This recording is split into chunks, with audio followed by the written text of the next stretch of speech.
أشهد أن لا إله إلا الله وحده لا شريك له وأشهد أن محمدا عبده ورسوله أما بعد فأعوذ بالله من الشيطان الرجيم بسم الله الرحمن الرحيم الحمد لله رب العالمين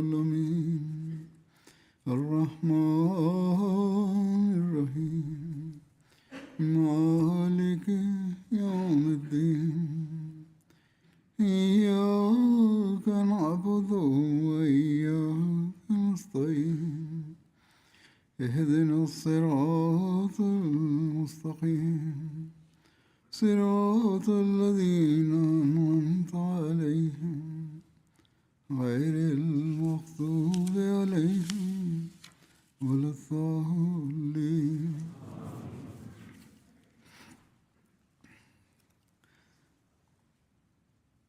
Hazrat sallallahu alaihi wasallam Saya akan menyampaikan beberapa riwayat berkenaan dengan kedermawanan dan kemurahan hati Hadrat Rasulullah SAW. Dalam satu riwayat diriwayatkan dari Hadrat Abu Sa'id Khudri, bahwa sejumlah orang dari kalangan Ansar meminta sesuatu kepada Rasulullah SAW. Beliau pun memberikan kepada mereka. Kemudian mereka meminta lagi kepada beliau, dan beliau memberikan kepada mereka. Kemudian mereka meminta lagi kepada beliau, dan beliau memberikan kepada mereka, hingga habislah apa yang ada pada beliau. Beliau bersabda, "Harta apapun yang ada padaku, sekali-kali tidak akan aku sembunyikan dari kalian. Dan barang siapa yang menjaga diri dari meminta-minta, maka Allah Ta'ala pun akan menjaganya." Beliau pun memberikan nasihat tentang meminta-minta, dan bahwa barang siapa yang ingin merasa cukup dari harta dunia, maka Allah Ta'ala pun akan mencukupkannya. Dan barang siapa yang memaksakan dirinya untuk bersabar, maka Allah Ta'ala pun akan menganugerahkan kesabaran kepadanya, dan tidak ada seorang pun yang diberi nikmat yang lebih luas dan lebih baik daripada kesabaran. Dalam sebagian kesulitan, penderitaan, dan kebutuhan, bersabar pun menjadi suatu keharusan. Allah Ta'ala memberikan balasan atas hal itu. Hadrat Ibnu Umar radhiyallahu anhuma meriwayatkan bahwa kami pernah bersama Nabi SAW dalam suatu perjalanan, dan saya menunggangi seekor unta muda yang liar, unta milik ayah saya, Hadrat Umar, yang selalu membuat saya tidak berdaya dan melaju melampaui orang-orang. Hadrat Umar pun menghardiknya, yakni bersikap keras terhadap unta itu, memanggilnya dan mengembalikannya ke belakang. Barangkali beliau memukulnya atau menakut-nakutinya. Bagaimanapun cara yang biasa digunakan untuk mengendalikan unta, demikianlah beliau memperlakukannya, dan unta itu pun kembali ke belakang. Kemudian unta itu kembali melaju, melampaui tunggangan orang-orang, dan Hadrat Umar pun menghardiknya serta mengembalikannya ke belakang, demi menghormati Nabi Akram Sallallahu Alaihi Wasallam, agar tidak ada tunggangan maupun penunggang yang melaju melampaui beliau. Hadrat Umar tidak dapat membiarkan tunggangan manapun mendahului tunggangan Hadrat Nabi Sallallahu Alaihi Wasallam. Maka Nabi SAW pun bersabda kepada Hadrat Umar setelah menyaksikan hal itu, agar menjual unta tersebut kepada beliau. Hadrat Umar berkata, "Ya Rasulullah, unta ini memang milik Anda." Rasulullah bersabda, "Juallah unta ini kepada saya." Maka Hadrat Umar pun menjualnya kepada Rasulullah. Kemudian Rasulullah bersabda, "Wahai Abdullah bin Umar, unta ini sekarang milikmu. Lakukanlah apa yang engkau kehendaki dengannya." Ini pun merupakan suatu cara pemberian hadiah yang sungguh unik. Beliau pun telah membuktikan dan menjelaskan kepada mereka bahwa unta itu hanyalah seekor binatang, dan jika ia melaju seperti itu, maka tidak ada salahnya. Sekarang unta ini telah diberikan sebagai hadiah dari saya, dan jika ia pun melaju melampaui tunggangan-tunggangan lain, maka hanya akan dikatakan bahwa itulah unta pemberian hadiah Rasulullah SAW yang melaju ke depan. Hadrat Jabir bin Abdullah menceritakan bahwa saya pernah bersama Nabi SAW dalam suatu ghazwah. Unta saya menjadi lambat jalannya dan ia telah kelelahan. Ketika ia kelelahan, aku pun tertinggal di belakang. Maka pada saat itulah Nabi SAW datang menghampiri saya dan bersabda, "Jabir?" Saya menjawab, "Ya." Beliau bersabda, "Bagaimana keadaanmu?" Saya berkata, "Unta saya telah menjadi lambat jalannya dan kelelahan." Itulah sebabnya saya tertinggal di belakang. Maka beliau pun turun dari tunggangannya dan mulai menarik unta itu dengan tongkat penggeraknya. Kemudian bersabda, naikilah. Maka saya pun menaikinya. Saya melihat bahwa unta itu menjadi begitu cepat sehingga mulai melaju melampaui Rasulullah SAW. Dan karena itu saya terpaksa menahannya. Kemudian Rasulullah SAW bertanya kepada saya, apakah engkau sudah menikah? Saya menjawab, ya. Setelah itu beliau bersabda, perhatikanlah. Engkau akan segera tiba di rumahmu. Ketika tiba, hendaklah engkau bertindak dengan bijaksana dan hati-hati. Harus ada perlakuan yang baik di dalam rumah. Kemudian beliau bersabda, apakah engkau akan menjual untamu ini kepada saya? Saya berkata, ya. Maka beliau pun membelinya dari saya dengan harga 1 uqiyah perak. Kemudian Rasulullah tiba di Madinah lebih dahulu dari saya, dan saya tiba pada pagi harinya. Ketika kami datang ke masjid, saya mendapati beliau di pintu masjid. Beliau bersabda, baru tiba? Saya berkata, ya. Rasulullah bersabda, tinggalkanlah untamu dan masuklah ke masjid untuk mengerjakan salat 2 rakaat. Maka saya pun masuk dan mengerjakan salat. Kemudian beliau bersabda kepada Hadrat Bilal, timbanglah untuknya 1 uqiyah perak dan berikan kepadanya. Hadrat Bilal pun menimbang dan memberikannya kepada saya, dan dalam penimbangan itu ia memiringkan timbangan, yakni memberikan sedikit lebih dari takaran yang seharusnya. Kemudian saya berbalik dan pergi. Beliau bersabda, panggilkan Jabir untuk menghadap saya. Dalam hati saya berkata, sekarang beliau akan mengembalikan unta saya kepada saya, dan tidak ada hal yang lebih saya benci dari pengembalian ini, bahwa beliau telah membelinya lalu mengembalikannya kepada saya. Beliau bersabda, ambillah untamu dan harganya pun tetap milikmu. Dalam riwayat lain juga terdapat keterangan bahwa Hadrat Jabir menceritakan, setelah itu saya melewati seorang Yahudi dan ketika saya menceritakan seluruh kejadian ini kepadanya, ia pun sangat terheran-heran dan berkata, apakah beliau mengembalikan harganya juga dan memberikan untamu kembali kepadamu? Saya berkata, ya, memang demikianlah adanya. Hadrat Jabir berkata bahwa karunia yang diberikan oleh Rasulullah SAW itu mengandung keberkahan yang begitu besar sehingga unta itu tetap hidup hingga masa kenabian, masa Hadrat Abu Bakar, dan masa Hadrat Umar. Inilah keteladanan beliau, didikan beliau, dan pengaruh daya pensucian beliau yang meliputi seluruh para sahabat. Hadrat Khadijah radhiyallahu anha pun merasakan pengaruh yang sama, dan karena itulah beliau menyerahkan seluruh hartanya tanpa rasa khawatir akan kekurangan. Dikisahkan bahwa Rasulullah SAW datang menemui Hadrat Khadijah dalam keadaan agak gelisah. Hadrat Khadijah bertanya kepada beliau, ada apa gerangan? Rasulullah bersabda, ini adalah masa paceklik. Aku merasa malu kepadamu, karena jika aku membelanjakan harta, maka hartamu akan habis. Namun jika aku tidak membelanjakannya, maka aku takut kepada Allah. Hadrat Khadijah kemudian memanggil orang-orang Quraisy, dan di antara mereka terdapat pula Hadrat Abu Bakar Siddiq. Hadrat Abu Bakar menceritakan bahwa Khadijah mengeluarkan dinar-dinar dan menumpuknya hingga bertumpuk-tumpuk, sehingga karena begitu banyaknya harta itu, saya tidak dapat melihat siapa yang duduk di hadapan saya.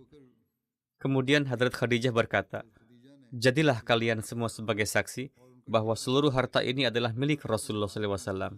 Jika beliau berkehendak, maka beliau dapat membelanjakannya. Dan jika beliau berkehendak, maka beliau dapat menyimpannya.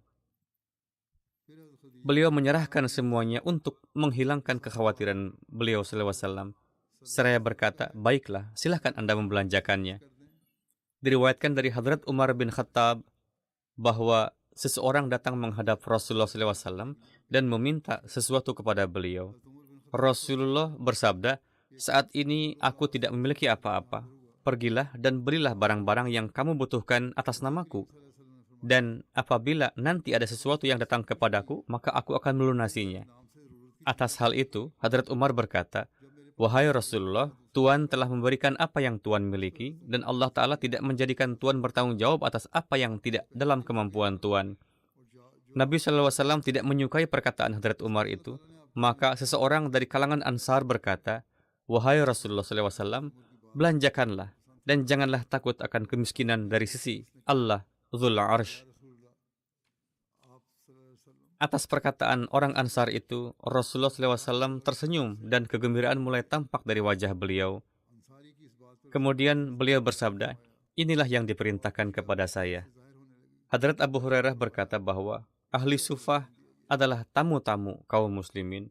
Mereka tidak memiliki rumah tempat mereka pergi untuk beristirahat, dan tidak ada seorang pun yang dapat mereka datangi untuk tinggal bersamanya. Apabila datang kepada beliau suatu sedekah, maka beliau mengirimkannya kepada mereka, dan beliau sendiri tidak mengambil sesuatu pun darinya. Lagi pula beliau memang tidak menerima sedekah, karena itu haram bagi beliau.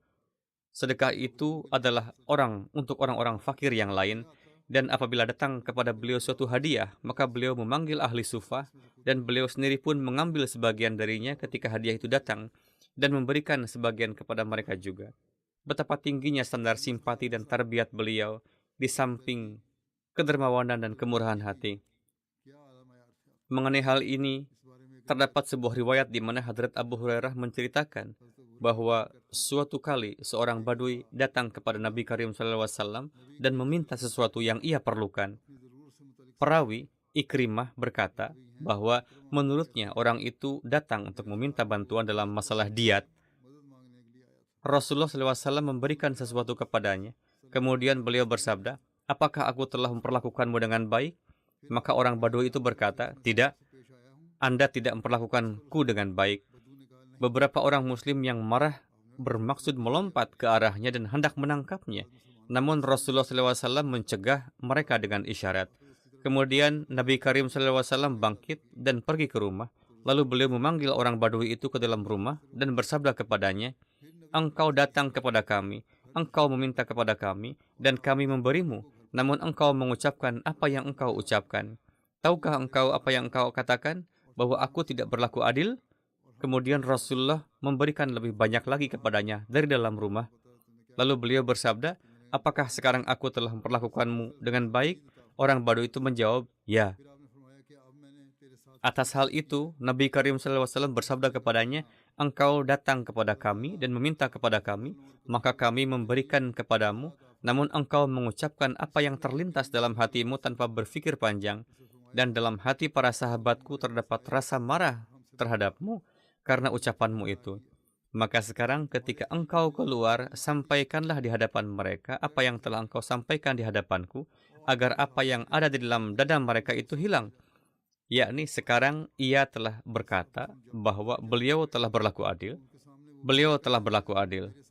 Para perawi berkata bahwa ketika orang Badui itu datang, Rasulullah SAW bersabda, "Sahabatmu ini datang kepada kami dan meminta kepada kami, maka kami memberikan kepadanya, dan apa yang terlintas dalam hatinya ia ucapkan. Kami memanggilnya dan memberikan lebih banyak lagi kepadanya, dan ia menyatakan bahwa ia kini telah merasa puas. Apakah memang demikian?" Orang Badui itu menjawab, "Ya. Dan semoga Allah memberikan balasan kebaikan kepada Anda dari pihak keluarga dan kabilah Anda." Hadrat Abu Hurairah radhiyallahu anhu meriwayatkan bahwa atas hal itu Nabi Karim SAW bersabda, "Perumpamaanku dan orang Badui ini adalah seperti seseorang yang memiliki seekor unta betina, lalu unta itu kaget dan melarikan diri. Kemudian orang-orang berlari mengejarnya sehingga unta itu semakin kaget dan lari. Maka pemilik unta itu berkata, 'Biarkanlah aku dan untaku, karena aku lebih lembut dalam memperlakukannya dan lebih mengetahui bagaimana cara menangkapnya. Jika kalian berlari mengejarnya, ia akan semakin lari.' Kemudian pemilik unta itu menghadap ke arahnya, membawa sedikit rumput untuknya dan memanggilnya ke arahnya, memegang rumput di tangannya dan mendekati unta itu hingga unta itu datang kepadanya. Lalu ia memasang pelana di atasnya dan menungganginya. Beliau bersabda, unta betina itu datang ke arah rumput, ia akan datang melihatnya, dan ketika sudah dekat, ia akan memasang pelananya." Kemudian beliau bersabda, "Seandainya aku mengikuti pendapat kalian ketika kalian berkata, bersikap keraslah terhadap orang Badui itu saat ia mengucapkan kata-kata kasar, dan aku membiarkan kalian bersikap keras kepadanya, maka ia akan masuk ke dalam neraka. Tetapi aku telah menyelamatkannya, dan kini ia pun merasa senang." Demikianlah cara beliau dalam memberi. Beliau pun membawanya ke dalam rumah dan memberikan dari dalam rumah. Beliau bisa saja memberikannya di luar, tetapi beliau menunjukkan bahwa lihatlah, di dalam rumahku pun tidak ada kemewahan dan kesenangan seperti itu. Namun apa yang ada, aku berikan kepadamu. Dan orang Badui itu pun merasa tenang. Hadrat Rubaiyah binti Muawiz bin Arfa menceritakan bahwa ayah saya, Muawiz bin Afra, mengirim saya untuk menghadap Rasulullah SAW dengan membawa satu sa kurma segar yang di atasnya diletakkan mentimun-mentimun kecil, yakni timun, dan Nabi SAW menyukai mentimun. Pada saat itu perhiasan-perhiasan dari Bahrain telah tiba di hadapan Rasulullah SAW. Beliau mengambil segenggam dari perhiasan-perhiasan itu dengan tangan beliau dan memberikannya kepadaku. Dalam riwayat lain disebutkan bahwa Rasulullah SAW memberikan kepadaku sepenuh telapak tanganku berupa perhiasan atau emas. Kemudian bersabda, pakailah ini. Inilah cara membalas dengan cara yang terbaik. Sebagai ganti kurma dan mentimun, beliau memberikan perhiasan emas. Diriwayatkan dari Hadrat Abu Hurairah bahwa apabila jenazah seseorang yang menanggung hutang dibawa ke hadapan Rasulullah SAW, beliau bertanya, apakah orang itu meninggalkan harta untuk melunasi hutangnya? Jika orang-orang menjawab ya, maka beliau mensalatkan jenazahnya. Namun jika tidak, beliau berkata kepada kaum muslimin, salatkanlah jenazah sahabat kalian. Ketika Allah memberikan kemenangan-kemenangan kepada beliau, beliau bersabda, aku lebih dekat kepada kaum muslimin daripada kerabat mereka sendiri. Oleh karena itu, barang siapa di antara orang-orang beriman yang meninggal dunia dan meninggalkan hutang, maka melunasi hutang itu menjadi tanggunganku. Dan barang siapa yang meninggalkan harta, maka harta itu adalah untuk para ahli warisnya. Jika ada hutang, maka saya lah yang akan melunasinya. Namun jika ia meninggalkan harta sebagai warisan, maka harta itu adalah milik para ahli warisnya. Abdullah Hauzani meriwayatkan, saya bertemu dengan Hadrat Bilal yang merupakan muazin Rasulullah SAW di tempat yang bernama Halab. Saya berkata, wahai Bilal, ceritakanlah kepada saya bagaimana pengeluaran Rasulullah SAW diatur. Hadrat Bilal menjawab, beliau tidak memiliki apa-apa. Sayalah yang mengurus segala keperluannya. Artinya, sejak Allah Ta'ala mengutus beliau dan sejak saya berbaiat, sayalah yang mengurus keperluan beliau. Hingga Rasulullah SAW wafat. Apabila ada seorang muslim yang datang kepada beliau dan beliau melihat bahwa orang itu tidak memiliki pakaian, maka beliau memerintahkan saya. Saya pun pergi, meminjam uang, membeli sehelai kain untuknya, memakaikannya, dan memberinya makan. Hingga suatu ketika seorang dari kalangan musyrikin menemui saya dan berkata, wahai Bilal, saya memiliki banyak harta, pinjamlah hanya dari saya saja. Kemudian saya, yakni Hadrat Bilal, terus melakukan hal yang sama. Kemudian pada suatu hari saya berwudu, lalu saya berdiri untuk mengumandangkan azan, maka orang musyrik itu pun datang bersama sekelompok pedagang. Ketika ia melihat saya, ia berkata, wahai orang Habsyi, yakni berkulit hitam.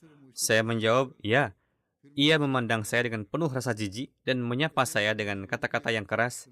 Ia berkata kepada saya, apakah kamu tahu berapa hari lagi yang tersisa antara kamu dan akhir bulan, yakni perjanjian yang telah dibuat mengenai hutang, bahwa saya akan melunasinya pada tanggal sekian atau dalam waktu 1 bulan? Maka ia berkata, tahukah kamu berapa hari lagi yang tersisa? Saya, yakni Hadrat Bilal menjawab, waktunya sudah dekat. Hari-harinya sudah hampir tiba, saya mengetahuinya. Maka ia berkata, antara kamu dan waktu itu hanya tersisa 4 hari lagi. Yakni hari-hari yang telah disyaratkan untuk melunasi hutang itu hanya tinggal 4 hari lagi.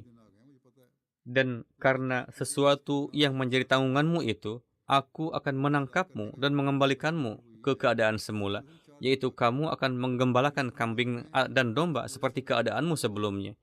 Hadrat Bilal berkata, dalam hati saya timbul perasaan yang biasa timbul dalam hati orang-orang. Hadrat Bilal berkata bahwa timbullah keadaan yang sangat memilukan, hingga saya pun selesai menunaikan salat Isya. Rasulullah SAW kembali kepada keluarga beliau.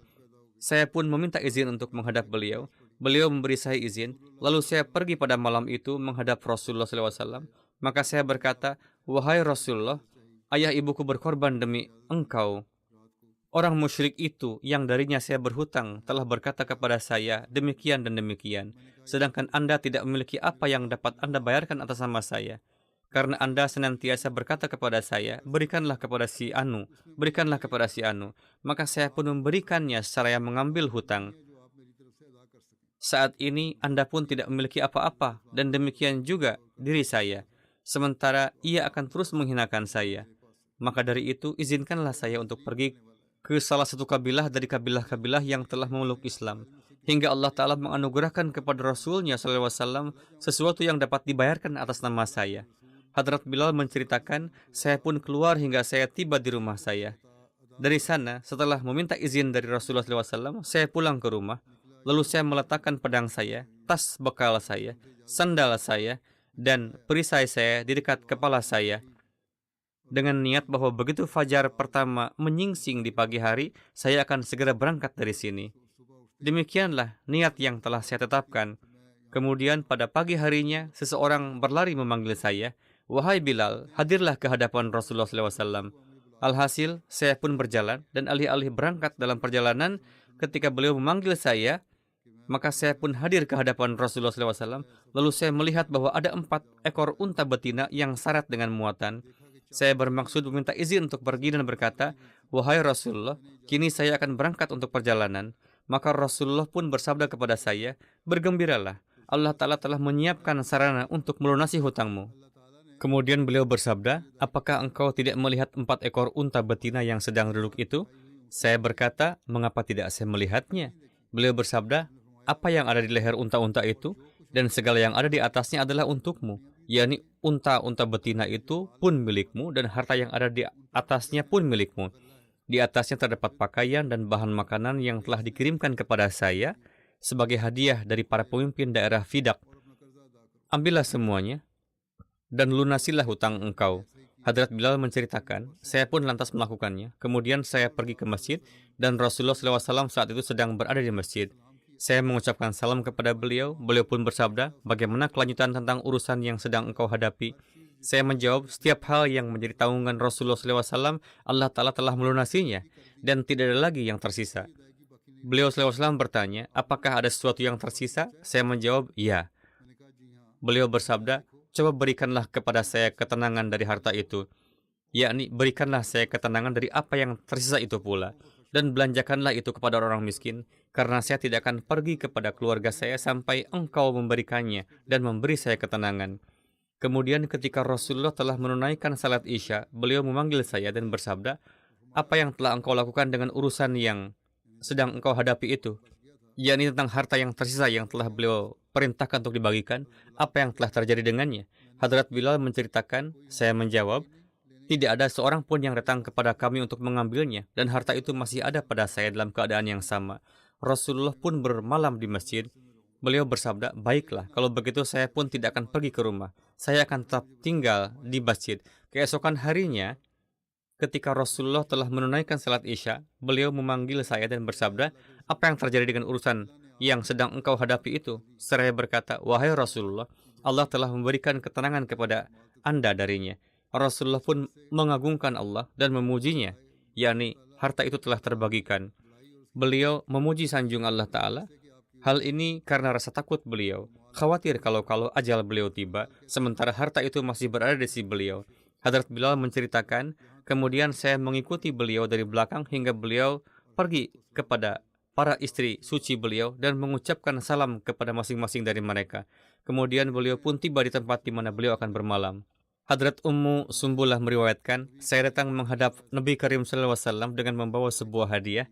Saat itu para istri suci Rasulullah menolak untuk menerimanya dan berkata, "Kami tidak menerima hadiah." Kemudian Rasulullah datang dan bersabda, "Terimalah hadiah dari Ummu Sumbulah, karena ia datang dari daerah pedesaan kita, sementara kita adalah bagian dari penduduk kotanya." Kemudian Rasulullah menerima hadiah darinya dan menganugerahkan kepadanya lembah ini dan itu, yakni beliau menerima hadiah itu dan kemudian memberikan kepadanya suatu daerah seutuhnya sebagai hadiah. Jadi, sebagaimana telah disebutkan sebelumnya, beliau biasa memberikan balasan yang tidak terhingga sebagai imbalan atas hadiah yang kecil sekalipun.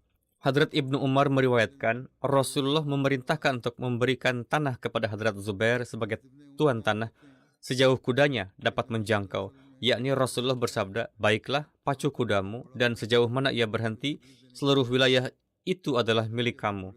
Wilayah yang sangat luas itu diperoleh di masa akhir setelah penaklukan-penaklukan. Maka ia, yakni Hadrat Zubair, memacu kudanya hingga kuda itu berhenti dan diam di satu tempat. Ketika kuda itu berhenti, Hadrat Zubair masih menginginkan agar wilayah yang lebih luas dapat diperolehnya.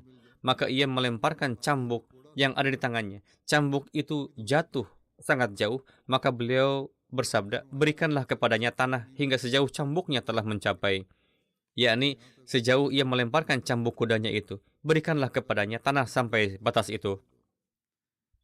Hadrat Jubair bin Mut'im radhiyallahu anhu meriwayatkan bahwa suatu ketika dirinya sedang berjalan bersama Rasulullah SAW dan bersama Rasul pun terdapat juga orang-orang lain. Peristiwa ini terjadi pada saat beliau sedang kembali dari peristiwa Hunain. Beberapa orang Baduy, yakni Arab desa, di tengah perjalanan mengerumuni Rasulullah dan mulai meminta-minta kepada beliau. Mereka memaksa beliau hingga beliau terpaksa mundur menepi ke arah sebatang pohon akasia berduri yang menyebabkan selendang beliau tersangkut di pohon itu. Rasulullah pun berhenti. Dalam sebagian riwayat juga disebutkan bahwa ketika selendang itu tersangkut, mereka mulai menariknya sehingga bekas tarikan pun membekas di leher beliau. Rasulullah bersabda, kembalikanlah selendang saya, dan seandainya saya memiliki harta ternak sebanyak jumlah pohon berduri ini, niscaya saya akan membagi-bagikannya di antara kalian. Dan kalian tidak akan pernah mendapatiku sebagai orang yang kikir, tidak pula pendusta, dan tidak pula pengecut. Dalam mengisahkan peristiwa ini, Hadrat Muslim Maud menulis, setelah selesainya Fatah Makkah dan Ghazwah Hunain, harta yang telah terkumpul dari denda-denda musuh yang telah kalah dan barang-barang yang ditinggalkan di medan perang, sesuai dengan ketentuan yang berlaku, seharusnya dibagikan oleh Rasulullah kepada pasukan Islam. Namun pada kesempatan itu, alih-alih membagikan harta tersebut kepada kaum muslimin, beliau justru membagi-bagikannya kepada penduduk Mekah dan daerah sekitarnya. Di antara orang-orang itu banyak di antaranya yang masih belum beriman, bahkan sebagian mereka masih kafir, dan mereka yang telah memeluk Islam pun adalah orang-orang yang baru saja masuk Islam. Ini adalah sesuatu yang sama sekali baru bagi mereka, bahwa suatu kaum membagi-bagikan hartanya kepada orang lain. Alih-alih menumbuhkan kebajikan dan ketakwaan dalam hati mereka, pembagian harta ini justru semakin mempertebal keserakahan mereka. Mereka berkerumun mengelilingi Rasulullah dan mulai menekan beliau, mendorong beliau. Mereka membawa beliau hingga ke sebatang pohon, dan seseorang bahkan menarik selendang yang ada di bahu beliau dan memutarnya sedemikian rupa sehingga nafas beliau pun mulai tersengal-sengal. Rasulullah bersabda, wahai manusia, seandainya saya memiliki sesuatu yang lebih, niscaya saya akan memberikannya pula kepada kalian. Kalian tidak akan pernah mendapati saya sebagai orang yang kikir maupun pengecut. Kemudian Rasulullah pergi menuju unta beliau, mencabut sehelai rambutnya, mengangkatnya tinggi-tinggi dan bersabda, wahai manusia, saya sama sekali tidak membutuhkan harta kalian meski hanya sebesar rambut ini, kecuali 1/5 bagian yang menurut hukum Arab merupakan hak pemerintah, dan 1/5 bagian itu pun tidak saya gunakan untuk kepentingan diri saya sendiri, melainkan dibelanjakan pula untuk kebutuhan kalian. Dan ingatlah bahwa orang yang berkhianat akan dihinakan di hadapan Allah pada hari kiamat karena pengkhianatannya itu. Hadrat Muslim Maud menambah keterangan di sini saat menjelaskan peristiwa ini, bahwa orang-orang berkata bahwa Muhammad Rasulullah SAW menginginkan kekuasaan. Apakah demikiankah hubungan antara raja dengan rakyatnya? Apakah ada yang berani mendorong seorang raja sedemikian rupa, lalu melilit lehernya dengan selendang hingga hampir mencekiknya? Selain para Rasul Allah, siapakah yang mampu memberikan teladan seperti ini? Dalam perang Tabuk, Rasulullah SAW mendapatkan seekor kuda yang indah, dan suara kuda itu sangat beliau sukai. Kemudian seorang Ansar berkata kepada beliau, ayah ibuku dikorbankan demi engkau. Mohon berikanlah kuda ini kepada saya. Beliau SAW bersabda, kuda ini menjadi milikmu. Hadrat Aisyah radhiyallahu anha meriwayatkan, Rasulullah SAW dalam sakit yang menyebabkan beliau wafat bersabda, wahai Aisyah, apa yang terjadi dengan emas itu? Lalu Hadrat Aisyah membawakan 5, 7, 8, atau 9 keping emas yang ada di rumah ke hadapan beliau. Beliau membolak-balikannya di tangannya seraya bersabda, apa yang akan Muhammad sangkakan tentang Allah Ta'ala, bahwa ia bertemu Allah sementara emas ini masih ada padanya?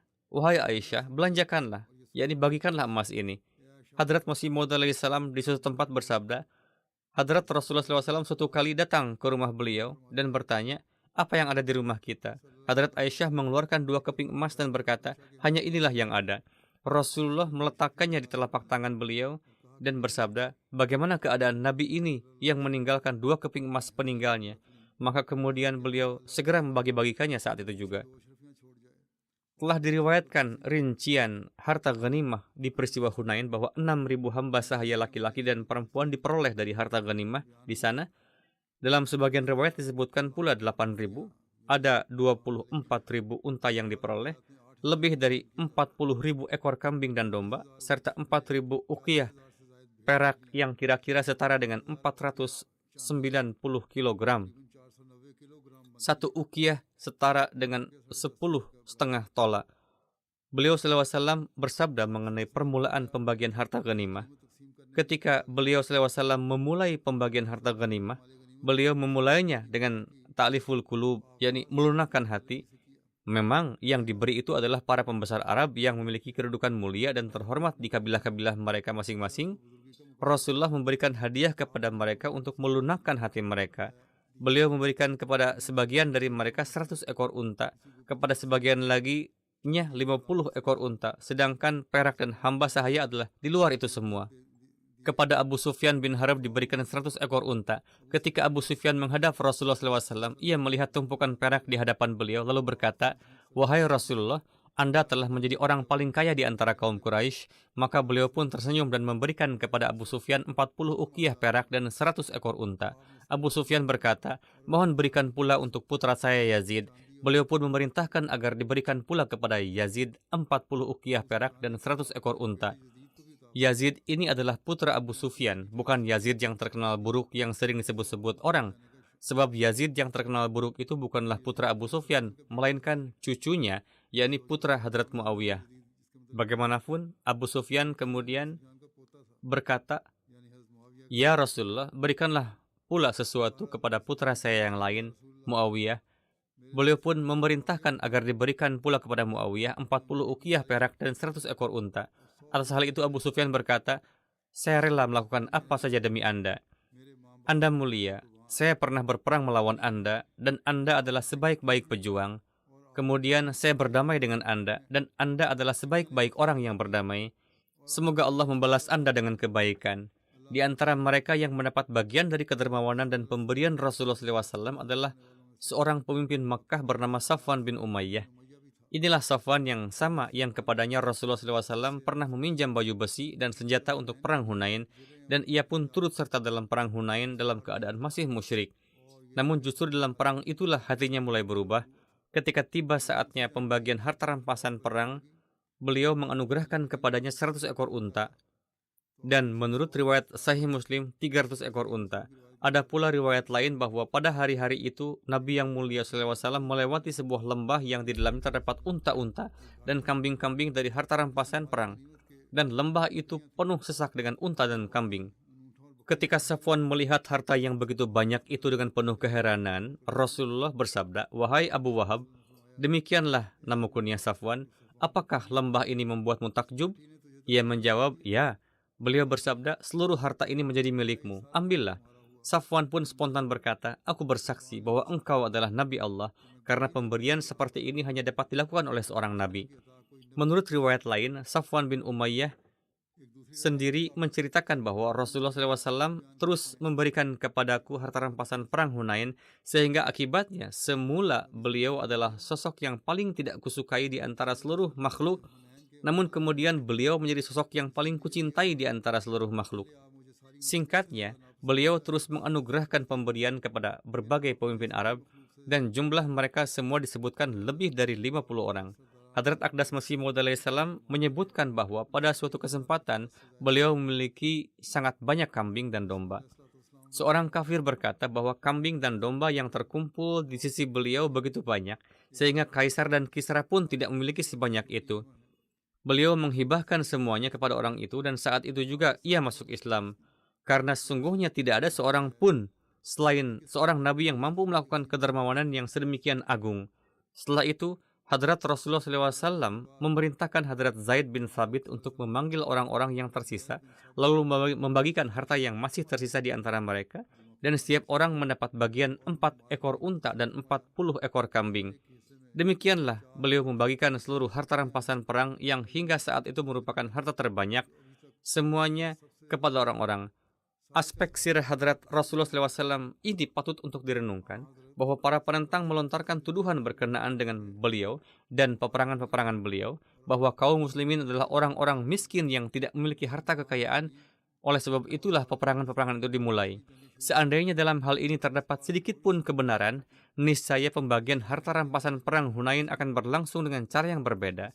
Namun di sini kita melihat bahwa sebagian besar harta rampasan perang itu diberikan kepada orang-orang lain untuk tujuan melunakkan hati, diberikan kepada para pembesar Quraisy. Bahkan menurut sebagian riwayat, seluruh harta itu dibagikan kepada orang-orang lain. Meskipun di balik itu tentu terdapat berbagai pertimbangan dan maslahat lainnya, namun dunia telah menyaksikan bahwa beliau tidak menyimpan sedikit pun untuk dirinya sendiri. Bahkan para sahabat beliau yang setia dan rela berkorban, yakni Ansar Madinah, pun tidak mendapat bagian dari harta rampasan perang itu, atau mendapat bagian yang sangat sedikit. Pada hari Ghazwa Hunain, seorang perempuan datang dan melantunkan beberapa bait syair yang di dalamnya ia menyebutkan masa-masa penyusuan beliau di kalangan kabilah Hawazin.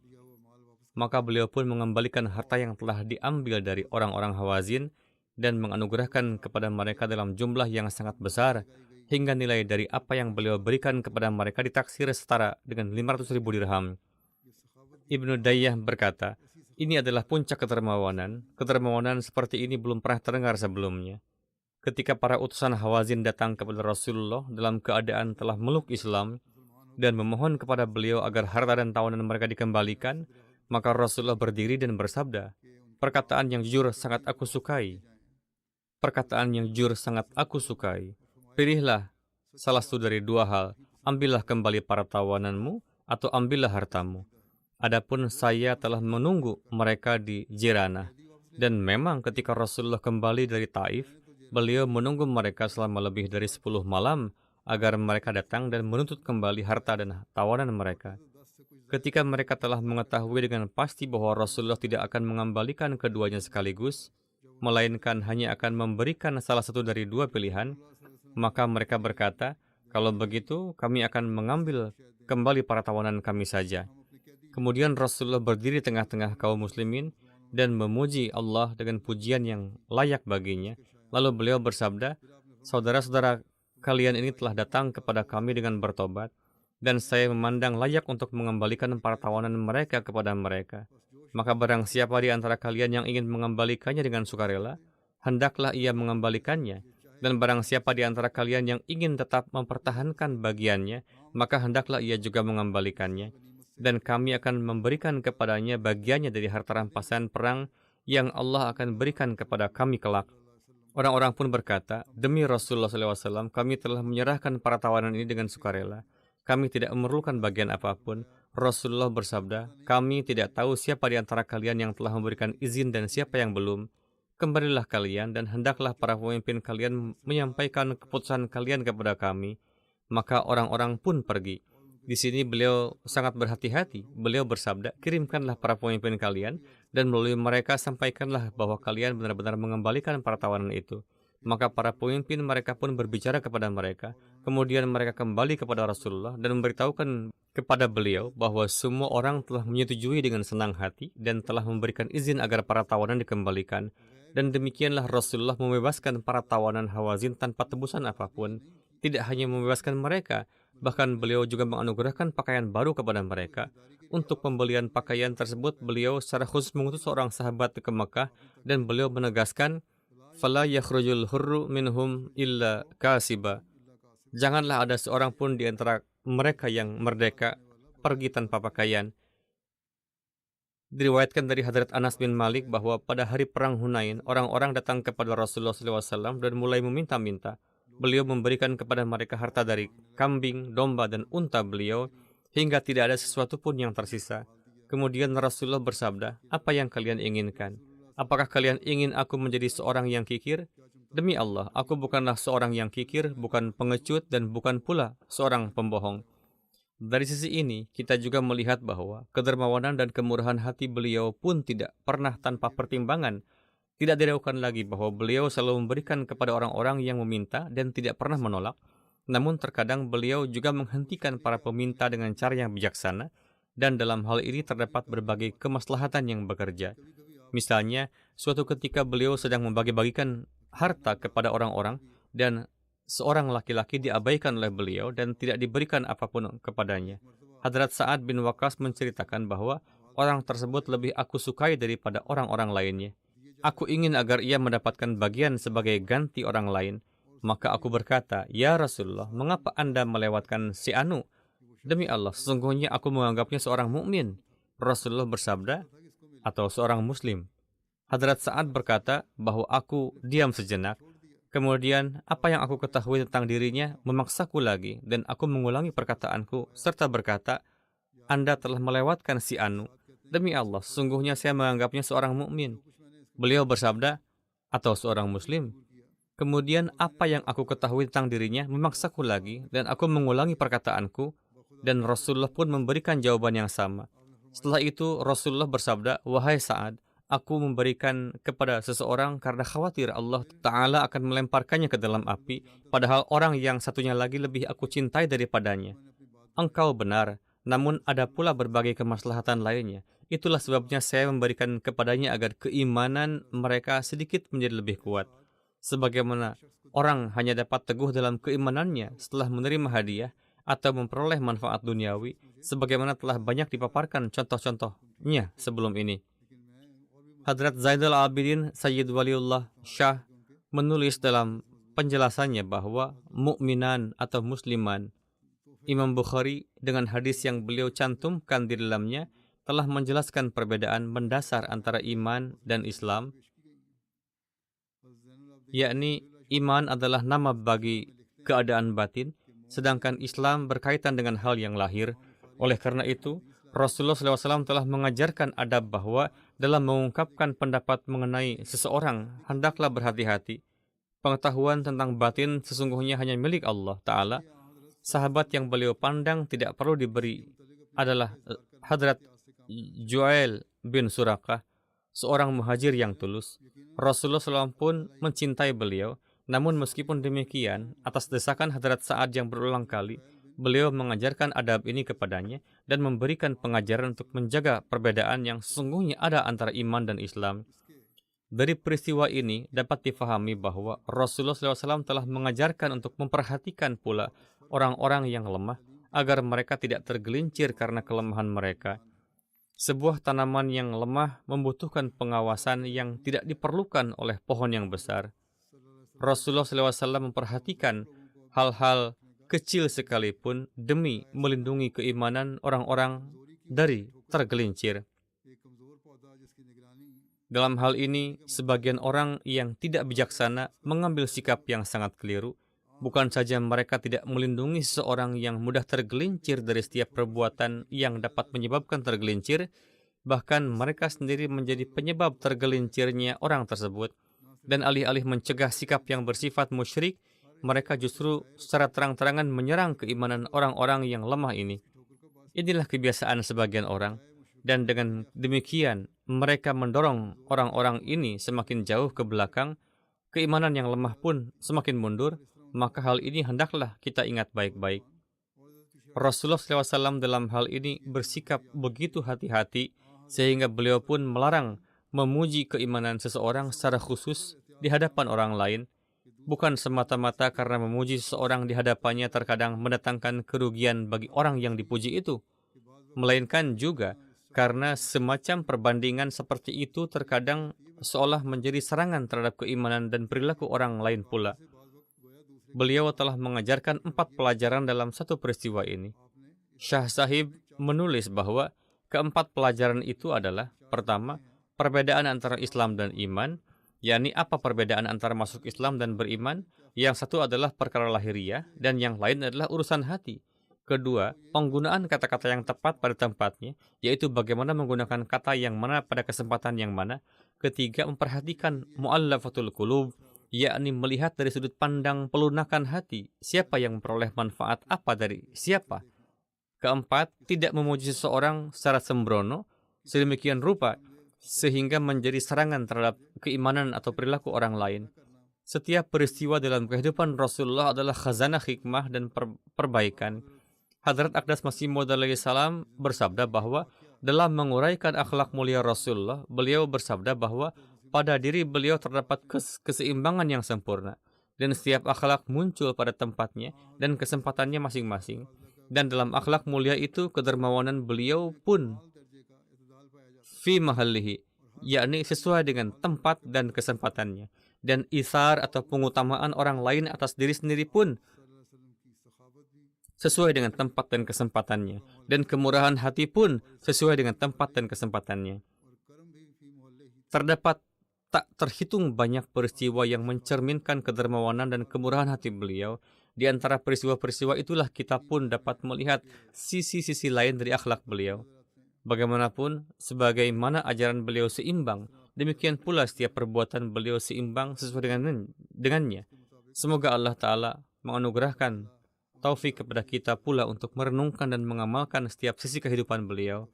Semoga kita pun menjadi orang-orang yang menjalani kehidupan kita sesuai dengan keridaan Allah Ta'ala sambil berusaha mengamalkan suri teladan beliau sallallahu alaihi wasallam.